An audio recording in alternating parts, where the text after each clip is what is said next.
네, 여러분 반갑습니다. 오늘은 방등경 강경 제526일째 되는 날입니다. 오늘도 방등경 제12품 무진이 보살품 강경합니다.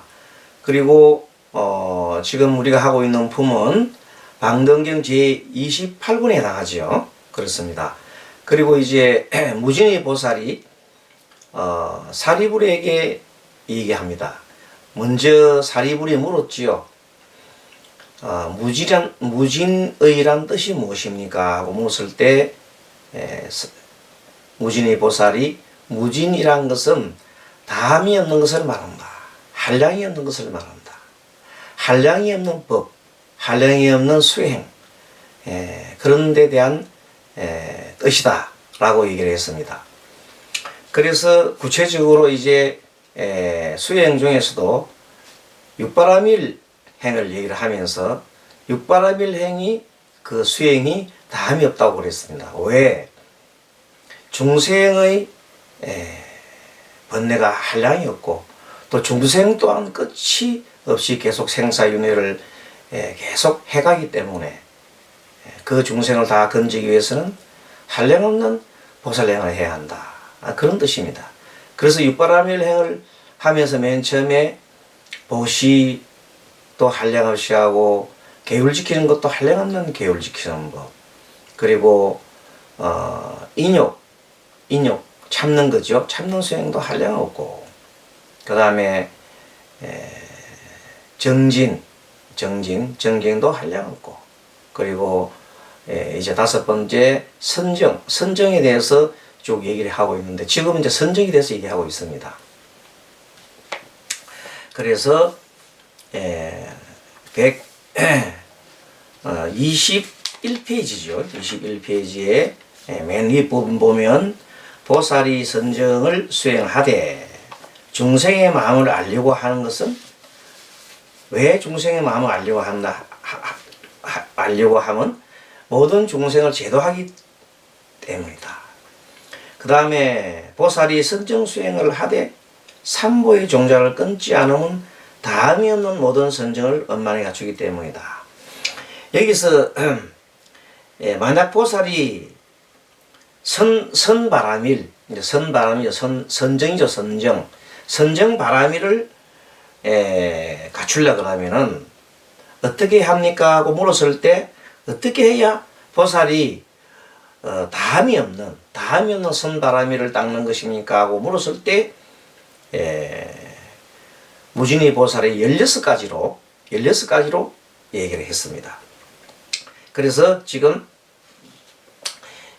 오늘은 지난번에 11가지 얘기하고 지금은 12번째가 보살이 선정 수행하되 중생의 마음을 알려고 하면 모든 중생을 제도하기 때문이다 그랬어요. 그리고 13번째 보살이 선정을 수행하되 삼보의 종자를 끊지 않기 위해서 다함 없는 모든 선정을 원만히 갖춘다. 그러니까 중생을 제도하기 위해서 또 삼보의 종자를 끊지 않기 위해서 계속해서 이 선정 수행을 끝이 없게 하고 있다. 그렇게 얘기를 하고 있는 겁니다. 자, 그 다음에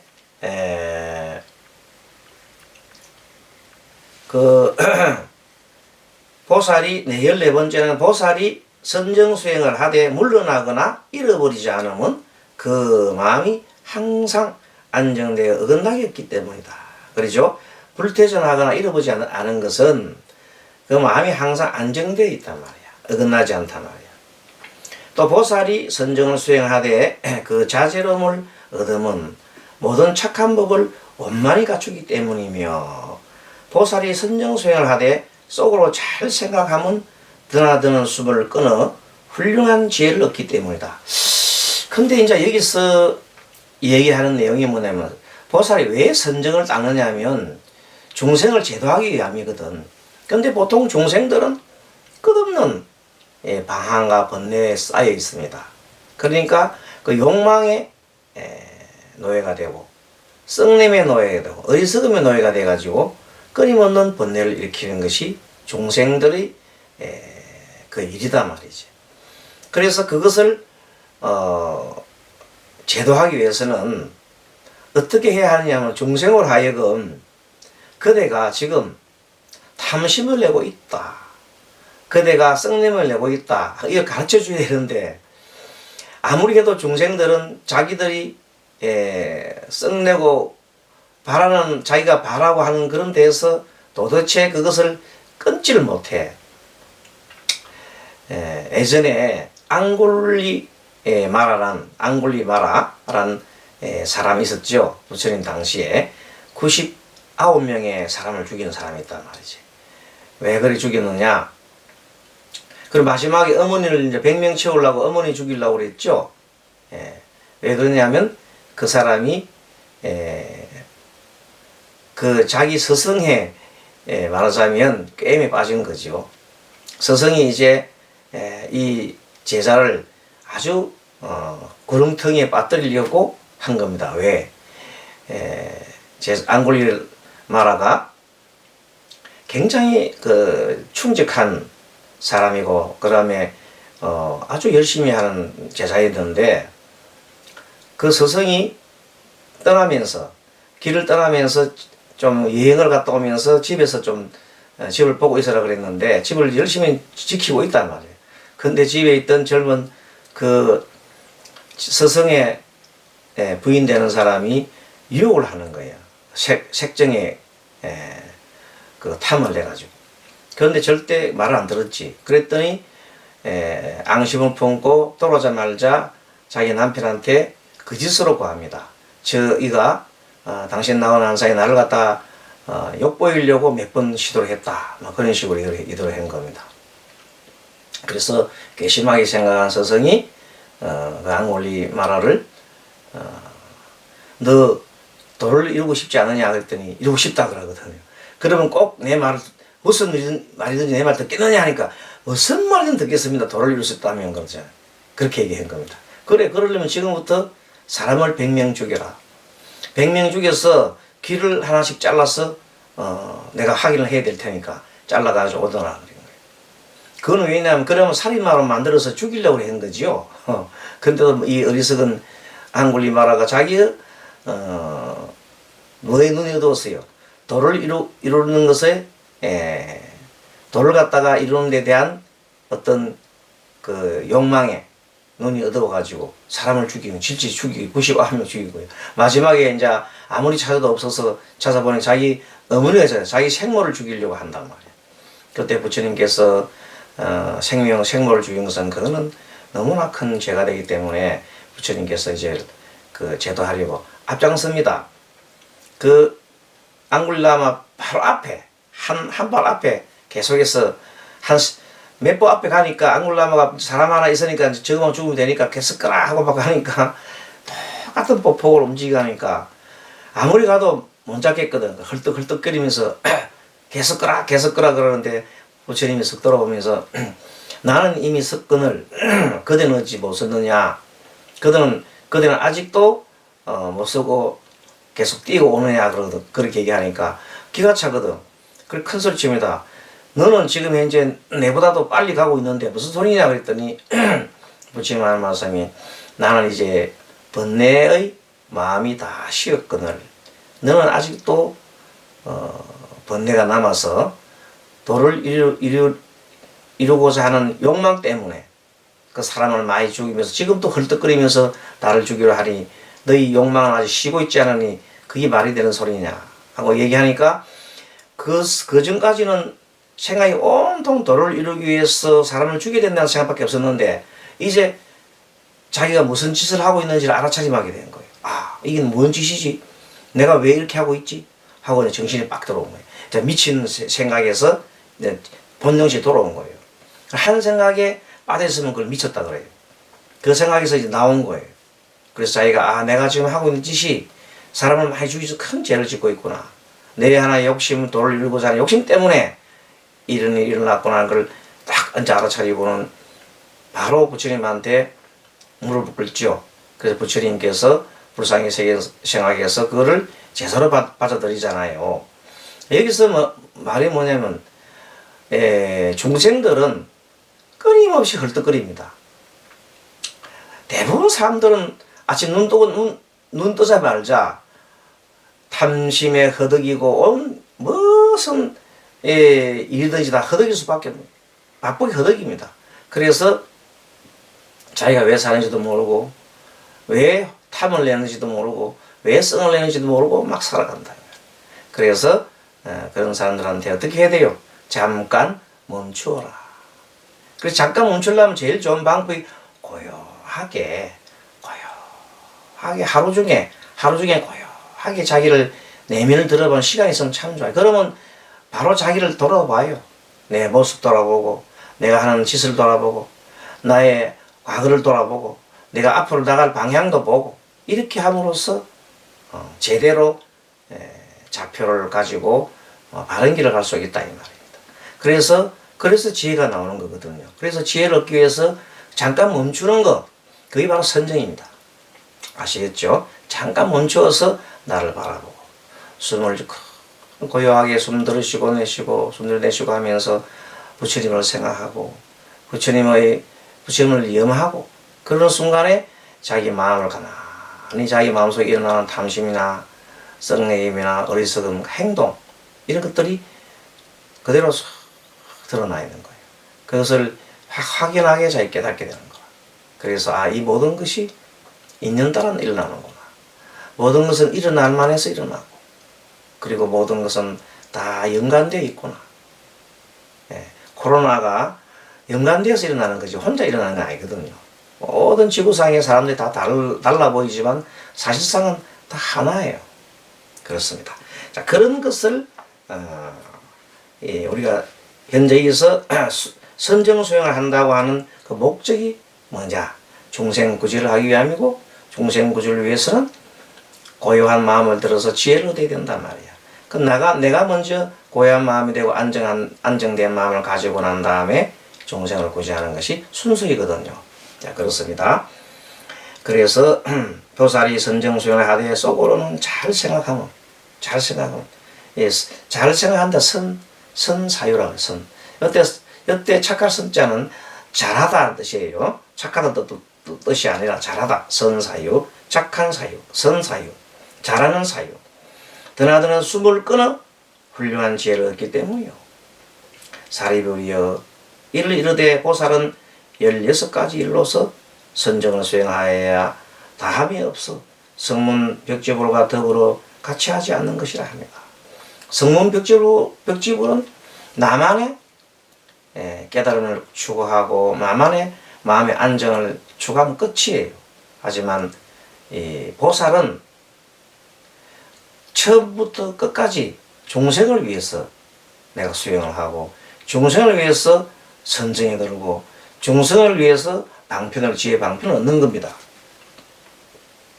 어떤 것이 보살의 수행하는 선정이냐 하면 모든 신통과 지혜를 갖추기 때문이니 만약 모든 물질 모양을 본다면 이를 신통이라 하고 물질 모양을 보면 이를 신통이라 하고 빛깔은 다 법성인 줄 알고서 정하지 않는다며 책에서 정하지 않는다고 했는데 실제 원래 본문을 보면 불정 진 다할진자 불정진이라는 정자가 정할 정자 다할 진자입니다. 그래서 정함이 다하지 않는다 이렇게 하면 되겠어. 무자니까 앞에가 불정진이니까 다함이 정명함을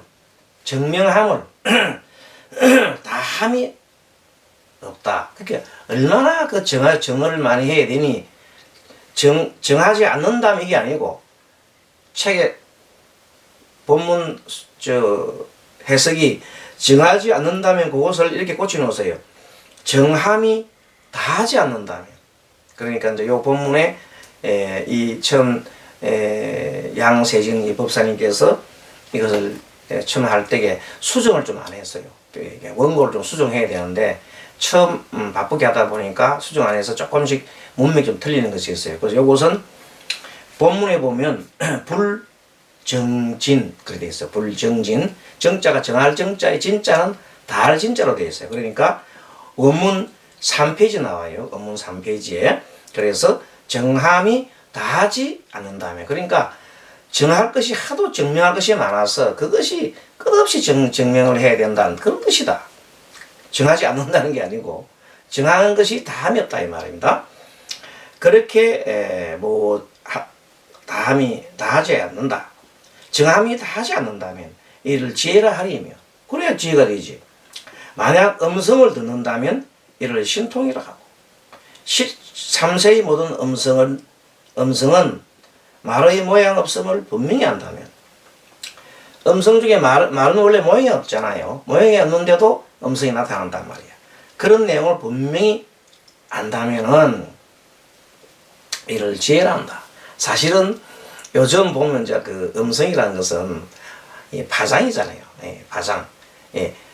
큰 파장, 작은 파장 이렇게 사람 소리마다 그 파장이 틀리거든요. 그래서 소리가 다른 겁니다. 아무튼 이제 옛날에는 그런 파장 과학적인 지식이 없었기 때문에 그런 말의 모양 없음도 분명히 안단 말이야. 파장을 잘 알아서 이를 지혜라 하리며. 그러니까 높은 소리, 낮은 소리, 모기 소리, 무슨 소리, 모든 이 우주 삼라만상에 있는 모든 소리를 다 알 수 있는 그 힘이 그 듣는 지혜다 이 말입니다. 또 만약에 중생이 심행을 한다면 마음을 가지고 행동하는 것을 안다면 이를 신통이라 하고 심행은 다 멸을 알고서 사라짐, 멸함이죠. 사라짐에 정하지 않는다면 하도 사라지고 멸을 알고 사라짐에 정하지 않는다면 이것도 정함이 다하지 않는다면 이렇게 해석하면 좋겠습니다. 다하지 않는다면 이를 지혜라 하리며 만약에 과거를 염한다면 이를 신통이라 하고 삼세를 알고도 걸림이 없다면 이를 지혜라 한다. 당연하겠죠. 그러니까 과거를 염하는 것을 신통이라 하는데 과거를 염하면 신통이라 하는데 이 삼세를 그냥 알림없이 삼세를 알고서 걸림이 없이 다 안다면은 걸림이 없다면은 아는 것에 걸림이 없다면은 이를 지혜라 한다. 그래서 우리가 육신통이라 할 때에는 그냥 육신통이라 할 때 우리가 보통 보면 쑥명통 그러잖아요. 그럼 쑥명통이 신통이라 그러지만 그게 어떤 뜻이냐면 전생을 이 삼라만상에 있는 모든 중생들의 전생을 흔히 아는 지혜를 우리가 신통이라고 합니다. 그렇게 그런 차원에서 보면 되겠습니다. 또 다른 사람 마음을 흔히 알 수 있는 지혜 그것이 신통입니다. 신통과 지혜는 그렇게 바로 동전의 앞뒷면과 같습니다.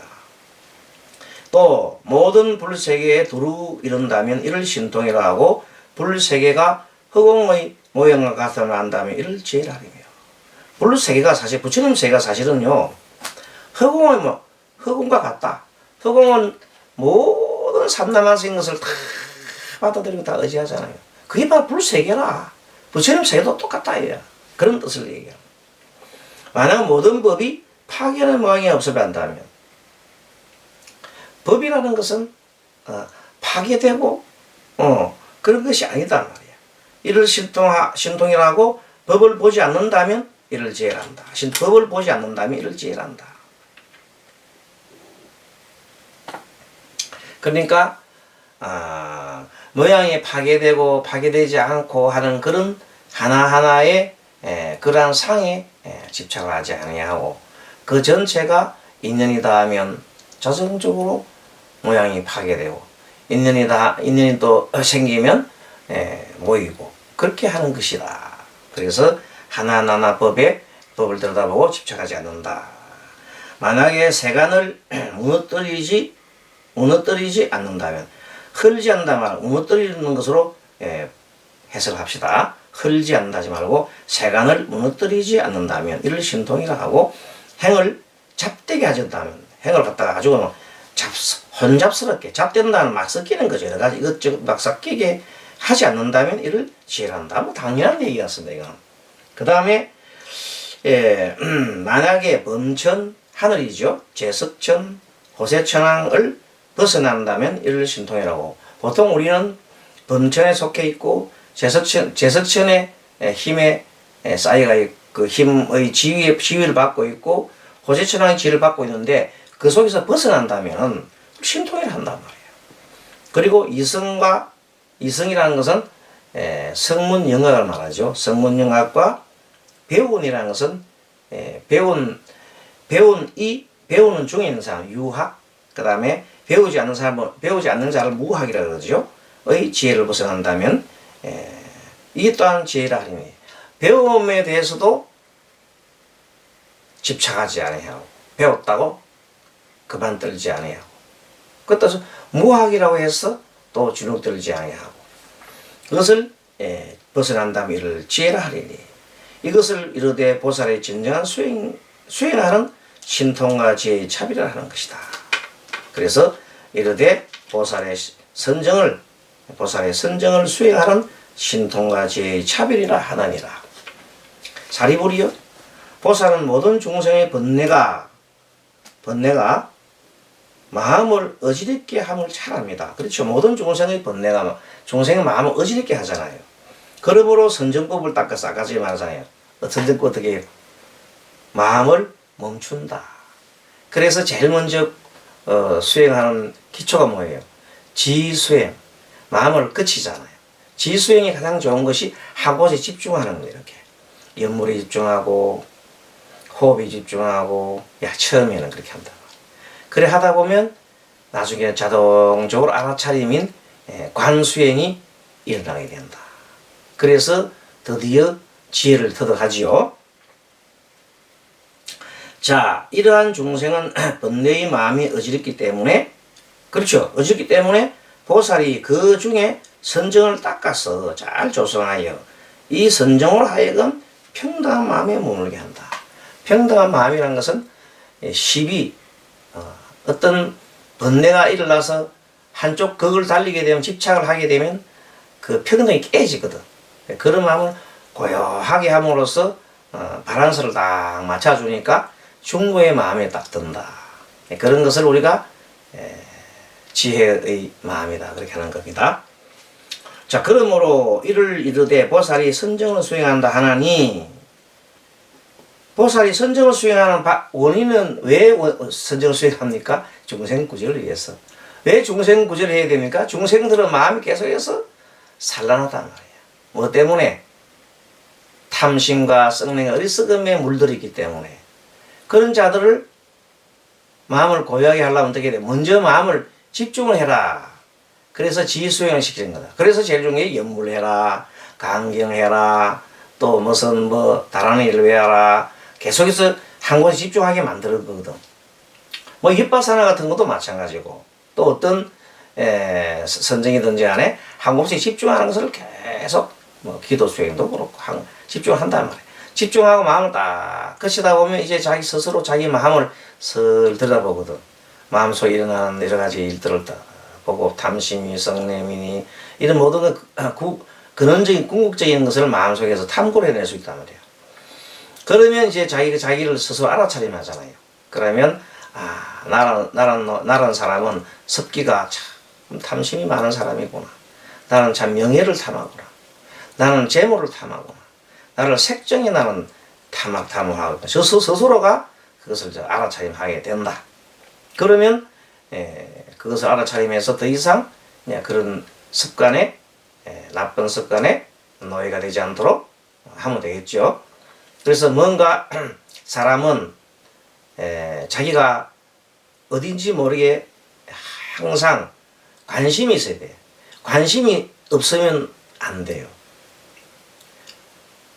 뒷산에 가가지고 밤을 줄 때 밤을 계속 죽다 보면 계속 뭐든지 밤처럼 보여. 그냥 돌멩이도 밤처럼 보이고 막 그래서 눈이 그때는 아무 생각 밤만 보이거든.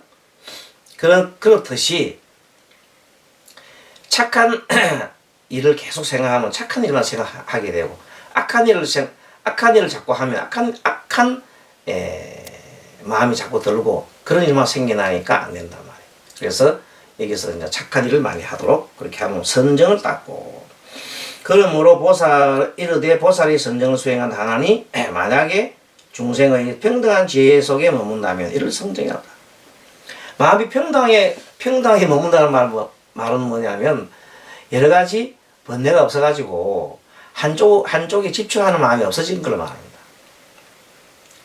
뭔가 집착하는 마음이 떨어질 뿐 마음이 평등해져, 고요해져, 그냥. 거의 고요한 상태예요. 그건 평등한 거예요. 그리고 성품과 모양이 평등하고 필경에는 궁극에는 발행이 평등하다면 바로 마음을 일으키는 순간 평등하게 된다면 그거는 바로 초발심시 변정학이라 마음을 내자마자 바로 정각을 이룹니다. 그렇게 되면 좋겠죠. 자, 선정이 평등하면 중생이 평등하고 중생이 평등하면 모든 법이 평등한 것처럼 이러한 평등에 들어간다면 이를 선정이란다. 그러니까 내가 선정에 들고 마음이 평등해지면 내 주변이 다 고요하고 선정에 들어가게 되겠습니다. 한 마음이 일어나면 내 마음이 선정에 들면 온 주변이 선정에 들고 온 세계가 선정이 되니까 모든 건 선정이 된다. 내 마음이 만약에 악한 물결이 일어나면 주변이 악하게 되고 모든 세상이 대립과 갈등과 전쟁의 상태가 되는 거다. 그러니까 한 마음이 얼마나 중요하냐. 한 마음 고요하게 잘 닦으면 고요하고 극락이 되고 천당이 되고 한 마음 잘못 닦으면 갈등이 되고 지옥이 되는 것이다. 이 평등한 선정이라면 공과 같고, 그렇죠. 공과 같은 큰 공과 같습니다. 공과 같음이란 중생이 평등하고 중생이 평등한 것이라면 모든 법이 평등하다. 중생이 평등하게 되면 모든 법이 다 평등하다. 평등에 들어간다면 이를 선정이란다. 자, 선정의 정의가 뭐냐? 평등에 들어갑니다. 평등에 들어간다. 평등하려면 어떻게 돼요? 마음에 여태까지 갈등이 없어야 된다. 마음이 갈등이 없으려면 어떻게 돼요? 일체의 잡념 번뇌가 사라져야 된다. 같은 말이에요. 그래서 그렇게 일체의 번뇌가 사라져 고요하게 사라지면 상대와 대립이 없잖아요. 그러면 인자 무적이라 정말로 어진이는 적이 없다는 말과 마찬가지로 내가 시비를 안 일으켰는데 무슨 시비가 일어나겠습니까? 그러니까 시비가 일어날 수가 없다는 겁니다. 그러한 사람들을 우리가 보살, 마살, 대보살 이렇게 얘기하는 겁니다. 그래서 우리는 대승불교에서는 보살, 마살, 대보살 되는데 이렇게 선정을 닦는 것도 뭘 위해서? 중생을 위해서. 그 중생 안에는 나도 포함하는 거예요. 나도 중생이잖아요. 나도 닦고, 나도 제도하고, 다른 또 중생도 제도하는. 자기 자신이 중생인 걸 알고 있어야 됩니다. 중생이 만약에 평등하면, 내가 마음이 평등하면 온 세상이 평등하고, 내 마음이 평안하면 온 세상이 평안하게 이렇게 보이게 됩니다. 자, 잘 강의했습니까? 또 오늘 또 이렇게 마치고 또 내일 또 뵙도록 하겠습니다. 여러분 수고하셨습니다. 마하반야바라미.